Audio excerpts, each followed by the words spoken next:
अच्छा, आपके पास ये राइट नहीं है कि आप कहोगे नहीं साहब मैं चेक करूँ, असली वाला ही दो। हाँ हाँ, आप समझ रहे हो? तो बहुत सारी चीजें ऐसी हैं सर। एक फाइनेंशियल फ्रॉड के केसेस में मैंने देखा कि नहीं फिर डाउट कैसे फिर क्लियर होगा? अगर आपके राइट्स जो हैं वो लिमिटेड हैं, इसका मतलब you have only right to ask, yes, you don't have right to infiltrate in their domain. नहीं, उसके लिए वो अपने सर्टिफिकेट देते हैं कि सर हमारा ये नॉर्म्स वैलिडिटी सर्टिफिकेट है कि डेटा यही है, डेटाबेस, बस बात खत्म होगी। पर आप जाके वहां जांच नहीं कर सकते कि साहब मैं ही अच्छा, देख लूंगा, वो करूंगा, वो फिर आप परसू करो, कोर्ट से ऑर्डर निकलवाओ, फिर एक जांच कमेटी बनेगी, फिर वो जाएगी। Nobody takes that pain, they only rely on the responses. जो रिस्पॉन्स आ गया ना, ठीक है साहब रिस्पॉन्स आ गया, सर्टिफिकेट है, अब नहीं है तो नहीं है, बात खत्म हो जाती। कितने केसेस जो कंक्लूड नहीं हो पा रहे क्योंकि ऑपरेटर ने डेटा नहीं दिया, बहुत सारे केसेस। आप ये कह रहे हैं कि टेक्नोलॉजी तो पकड़ के रख देगी, इंटेंशन जो है, जो ह्यूमन इंटरफेस है, उसका जो इंटेंशन है वो बहुत मायने रखता है हर केस में, हर केस। आप किस चीज को किस पर्सपेक्टिव से ऐसे घुमा दोगे, क्योंकि डिजिटल वर्ल्ड ही ऐसा है। मैं सेम एविडेंस आपके खिलाफ इस्तेमाल कर सकता हूँ, सेम एविडेंस आपके फेवर में भी आ सकता है। अच्छा, और जब कई बार जुडिशियल अकेडमीज में जाता हूँ, जजेस की ट्रेनिंग होती है, तो मैं उनको इसी चीज के लिए ट्रेन करता हूँ। मेरा ऑब्जेक्टिव होता है कि देखिए आप समझ लीजिए इस चीज को, क्योंकि आपके कोर्ट में एविडेंस आएगा, 65 सर्टिफिकेट भी लगा होगा, हाँ, और आप उसको ट्रस्ट करके फॉलो भी कर लेंगे, but that is not sufficient, क्योंकि मैं उसी एविडेंस पे खेल जाऊंगा अगली बार और वो उसके अगेंस्ट यूज हो जाएगा। तो इस तरह की सिचुएशंस इतनी कॉमन हो चुकी है, और ये चीज जुडिशियल सिस्टम्स में बहुत ज्यादा ट्रेनिंग इस बारे में हुई नहीं है। मैंने जो आज तक मेरे ख्याल से 8-10 हजार जजेस ट्रेन किए हैं, बट एवरी बार जितनी बार भी पे जाता हूँ, मुझे लगता है कि अभी अवेयरनेस लेवल बहुत लो है। तो बहुत सारे जो स्मार्ट वकील हैं वो खेल जाते हैं इसमें, वो अपने हिसाब से चीजों को। इसका मतलब जजेस को टेक्नोलॉजिकली बहुत ट्रेन होना पड़ेगा, बहुत जरूर। आजकल मैं कह रहा हूँ आजकल का तो सबसे द थिंग्स हो गया, you have to be trained. यदि जरूरत पड़े तो सरकार को प्रोविजन लाना चाहिए कि कुछ इंजीनियरिंग ग्रेजुएट्स को जज बनाया जाए, लॉ पढ़ा के जज बनाया। हालत इस हद तक है, अब आप लॉ सिर्फ लॉ रह ही नहीं गया।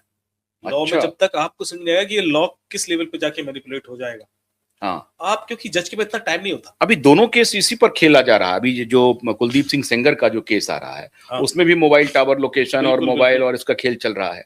तो इसका मतलब है कि सुशांत के केस में अभी तो स्थिति ये है कि सीबीआई ने जो रिपोर्ट सबमिट किया है, जिसमें क्लीन चिट दे दिया, वो समरी है।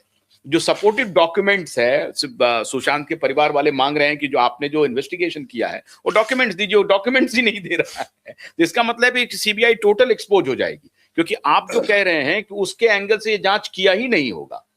आप कंफर्म है? नहीं, बहुत सारी चीजें हैं जो टच ही नहीं की होंगी, क्योंकि वो उस लेवल का कंक्लूजन नहीं चाह रहे हैं। कुछ है, हो सकता है कुछ सेंसिटिव लोग हैं जो इसके दायरे में आ रहे हो और इसलिए दबाव हो, जो भी हो। बट सवाल ये उठता है कि जैसे हम बात करते हैं कि नोबडी किल्ड जेसिका, हाँ, वैसे जितने अधिक सारे लोग छूटते ही चले जाएंगे तो फिर, हाँ, किसी ने तो किया है। जांच कमेटी का ऑब्जेक्टिव होता क्या है? जांच कमेटी का ऑब्जेक्टिव ये नहीं होता कि किसी को फंसाएं या किसी को बचाएं, को छोड़ाएं या फंसा दें, ये नहीं होता। नहीं होता कि मर्डर हुआ तो किसने किया, बस इतना ही कहना है। किसी ने नहीं किया तो नहीं हो सकता ना कि आपने 6 महीने जांच किया और उसको एक्सीडेंट बता दिया और फिर कहा कि साहब ये तो हुआ ही नहीं था। अब दिख रहा है भाई। हाँ। दूसरा चीज, आपको पता है कि पुलिस के अंदर जो सबसे सेंसिटिव केस होते हैं मर्डर के केसेस होते हैं। मतलब यदि आपके एरिया में आप एसएसपी हैं, एसपी हैं और डीसीपी, और कोई मर्डर का केस है वो सॉल्व नहीं होता है, तो उसका टैग आपको लाइफ लॉन्ग रहेगा। मर्डर का केस सॉल्व नहीं कर पाए थे साहब, हाँ, बिल्कुल। तो मेरे ऊपर भी जो रिक्वेस्ट आती है साहब मर्डर केस है, अब ये तो सॉल्व होना ही चाहिए, इसका तो मतलब biggest law and order failure. तो सारी ताकत लग जाती है, सारी मशीनरी, और वो होता है। अधिकतर ऐसे केसेस जो पॉलिटिकली इन्फ्लुएंस नहीं होते हैं और मर्डर के केसेस वो सॉल्व हो जाते हैं। क्लियर, हमने ऐसे केसेस सॉल्व किए सर। मैं बताऊं कि एक लेडी का मर्डर हुआ, मुझे ये एरिया याद नहीं आ रहा क्योंकि किसी एसएसपी उस समय थे, वहां से कॉल आया। तो हम लोगों को उन्होंने क्या भेजा था, बोले साहब कि बाहर एक कैमरा लगा हुआ है, एक बंदा जाता हुआ दिख रहा है और आता हुआ भी दिख रहा है, पर उसका चेहरा नहीं समझ में आ रहा है। अच्छा। और उसका सिर्फ टी शर्ट समझ में आ रहा है, ऐसे करके टी शर्ट क्लियर दिख रहा है, और टी शर्ट के ऊपर शायद कुछ था। और कोई समझ में नहीं आ रहा कि कौन है ये, उस एरिया के नहीं है, कोई पहचान भी नहीं पा रहा है ऐसे। तो हम इस हद तक गए थे कि हमने वो टी शर्ट निकाली और वो हमने उस समय जितने भी ई कॉमर्स वेबसाइट उस पर डाली कि टी शर्ट कहाँ से परचेज किया गया, सेम इस डिजाइन की कहाँ से परचेज हो सकती है। तो एक ई कॉमर्स वेबसाइट वो मैच कर गई थी। अच्छा। तो हमने उनसे उस पीरियड में कहाँ से ऑर्डर हुए सब निकलवा लिया था। अच्छा।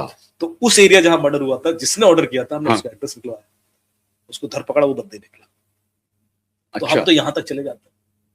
अच्छा, तो आप ये कह रहे हैं कि अगर सैफ अली खान को शरीफुल इस्लाम ने अटैक किया, वो एक कैमरा का फोटो दिखा रहा है, साहब शरीफुल इस्लाम का तो हर चीज मिल जाएगा अगर वो बेचारा वहां गया है तो, है? और सैफ अली खान के घर में कौन कौन था ये भी पता चल जाएगा, तो उनका रॉटर तो सब बता देगा। तो दिशा आपको कई बार जैसे इस तरह के इंसिडेंट होते हैं तो इसके बियॉन्ड भी जाना होता है। किसी भी वीआईपी के घर में घुसना ऐसे आसान नहीं होता कि आप गए और घुस गए। हाँ, बाकी तो छोड़िए, इंडिया नोएडा की सोसाइटी में हम खुद ना घुस पाए, जो रहता है वहां। अरे अपने सोसाइटी में अपन घुस नहीं पाएंगे, है ना? हाँ, बिल्कुल नहीं घुस पाएंगे। तो ऐसे कैसे कोई घुस के करके, तो इसके पीछे एक और कहानी होती है जो नहीं खोली जाती। मेरे पास जब केस आता है ना, तो यहाँ से आता है कि साहब लुट गया, घर चोरी हो गया। और फिर जब मैं उस कहानी को इन्वेस्टिगेट करते करते करते पहुंचता हूँ, तो कोई अफेयर था, फिर वो लड़की को एंट्री दे दी, फिर कोई वो टर्माइट दूर करने वाले की गैंग आए, वो लूट के चले गए। तो टर्माइट दूर करने वाला गैंग घुसा कैसे घर में? किसी ने अप्रूवल दिया ना अंदर माइग्रेट पर। वो ये लड़की थी जिसका अफेयर था, वो बताना नहीं चाह रहा क्योंकि वो तो बिल्कुल। तो ऐसी चीजें फिर खुलना शुरू होती है कि ये गेम था पीछे क्या, पता पड़ा वो लड़की करा रही थी। तो दिशा सालियान के घर में बहुत सारे उनके दोस्त पार्टी कर रहे थे, तो कितने दोस्त थे, उनका कहाँ मूवमेंट हुआ, तो ये तो उनके मोबाइल से निकल जाएगा ना।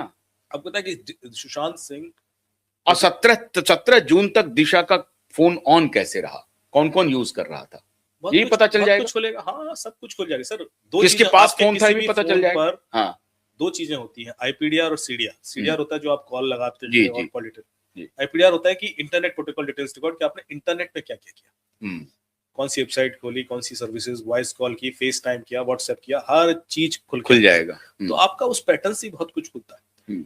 जो मैं कहना चाह रहा हूँ कि Sushant Singh was a very highly technical person. उसके घर में बहुत सारे गैजेट्स थे। जो गैजेट्स आपके घर में होते हैं वो खुद आपके बारे में बहुत कुछ बता रहे होते हैं। फ्लोरिडा में एक मर्डर हुआ, पुलिस को कुछ समझ में नहीं आया कि भाई ये कैसे हुआ, क्या कांड था। तो उन्होंने देखा घर के अंदर एलेक्सा डिवाइस पड़ी, कम से कम एलेक्सा तो होगा ही सब। तो उन्होंने कहा यार एलेक्सा है तो इसने सुना होगा कुछ। तो उन्होंने अमेज़न को लिखा कि भाई कुछ ऑडियो सैंपल्स हैं, कुछ उस समय थे वहां पे दे दो। तो अमेज़न ने कहा हम कुछ रिकॉर्ड नहीं करते, हम तो कमांड लेते हैं, एग्जीक्यूट करते हैं, हमारे पास कोई डेटा तो होता नहीं।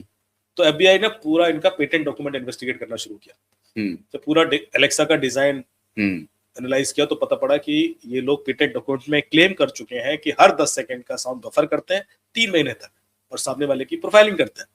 तो बोले यहाँ क्यों मना कर रहे हैं? फिर उस पेटेंट डॉक्यूमेंट को कैलिफोर्निया कोर्ट को दिया गया। अच्छा, जज ने ऑर्डर दिया कि अमेज़न को, अमेज़न ने उसके बाद माना, और उसके बाद रिकॉर्डिंग दी कि आसपास कौन कौन लोग थे। और अमेज़न नहीं बताया कि वो लोग थे कौन, क्योंकि आप यदि आपके घर में एलेक्सा, आप एलेक्सा के पास जाइए, उससे कहिए एलेक्सा हु एम आई, तो बता देगा आशुतोष जी हैं। अच्छा, आप जितने लोग दे हैव वॉइस डिटेक्शन। आपको सिर्फ 3 शब्द बोलने हैं, हु एम आई। 3 शब्द सुनकर आपकी आवाज में दुनिया में ऐसी कौन सी टेक्नोलॉजी है जो आपको पहचान लेगी करोड़ों लोगों में? है नहीं, एलेक्सा करता है, करके देख लो आप। और हिंदुस्तान में या जो आप, हाउ रिच द टेक्नोलॉजी कितनी इवॉल्व है, आप इसकी पावर समझिए कि। और उसके बाद एक केस नहीं, कम से कम आप गूगल कीजिएगा murder cases solved by Alexa, कम से कम 15 केसेस मिल जाएंगे गूगल पे आपको। और हमें आप कह रहे हैं कि जहां पर घर में डेफिनेटली एलेक्सा होगा, उसके नहीं होने का सवाल ही नहीं है। इतना हाईली टेक्निक, उसमें तो हो सकता है वीआर गॉगल भी हो, बहुत सारी चीजें होंगी, स्मार्ट टेलीविजन है, ये हर चीज आपका कुछ बता रही होती है। उसके टीवी का लॉक चाहिए था मुझे, उसके एलेक्सा का लॉक चाहिए था मुझे, उसके राउटर का लॉक चाहिए था मुझे, उसके वीआर गॉगल का लॉक चाहिए था मुझे। उसने इसमें कई सारे वीडियोस में तो गैजेट डिस्प्ले किए। तो आई एम श्योर कि डेटा नहीं मिलना पॉसिबल नहीं था, इंटेंशन नहीं होना कि मुझे क्यों करना कलेक्ट। तो अगर अमित दुबे के पास एक बार फिर से सुशांत का केस आ जाए तो सॉल्व हो जाए? आज भी हो जाएगा, आज भी इंटेंशन हो जाएगा। It is a matter of intention. हो सकता है कि 80% एविडेंसेस अब डायलूट हो जाए, क्यों? क्योंकि डेटा का लॉग एक लेवल तक ही होता है। जैसे जो ऑपरेटर है आपका, कई बार ये भी होता है जानबूझ के केसेस डिले किए जाते हैं। क्यों? कि चल रहा है इन्वेस्टिगेशन, चल रहा है इन्वेस्टिगेशन। क्यों चल रहा है? डेटा मांगा ही नहीं है। उनको पता है कि डेटा का लॉग 3 महीने तक रहेगा, 3 साल बाद तो ऑपरेटर भी नहीं देगा। ये जो ऑपरेटर है आपका, टेलीकॉम ऑपरेटर है, 2 साल से पुराना डेटा देता नहीं। यदि 2 साल से ज्यादा हो गया इन्वेस्टिगेशन डेटा, तो अब तो बिल्कुल सॉल्व नहीं होगा। आपने देखा एक केस चलता था नोएडा के अंदर, बदमाश लॉयर होते थे, एक लड़की पकड़ते थे जो अभी 19-20 साल की हो गई, उसको या किसी कंपनी में नौकरी लगवा देते थे, सिक्योरिटी में, रिसेप्शन।